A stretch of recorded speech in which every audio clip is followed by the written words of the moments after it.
Magandang araw sa aming mga taga-subaybay at narito ang buod na mahalagang balita na yun linggo.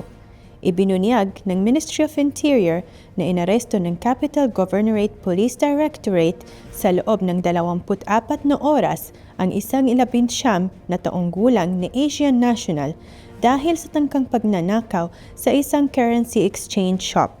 Tumakas ang sospek bago maisagawa ang krimen. Isinagawa na rin ang pagsampa ng kaso labang sa individual na ito at isinangguni na ang kaso sa public prosecution. Bilang bahagi na pagtuloy na pagsisikap na palakasin ang internasyonal na kooperasyon at koordinasyon labang sa organisado at cross-border na krimen, inunsyo ng Ministry of Interior na na-extradite ang ng International and Interpol Affairs Directorate ng General Directorate of Anti-Corruption and Economic and Electronic Security ang isang 32 taong gulang na bugante. Siya ay wanted upang pagdusahan ang hatol ng korte, kaugnayan ng kasong pagnanakaw. Matapos makumpleto ang mga kinakailangang legal na proseso, isinangguni siya sa public prosecution.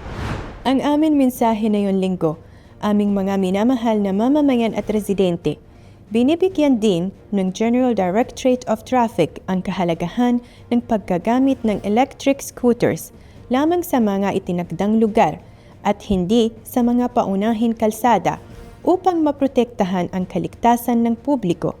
Hinihikayat din ang mga magulang na bantayan ang kanilang mga anak habang ginagamit ang mga ito upang maiwasan ang aksidente at matiyak ang ligtas na paggagamit.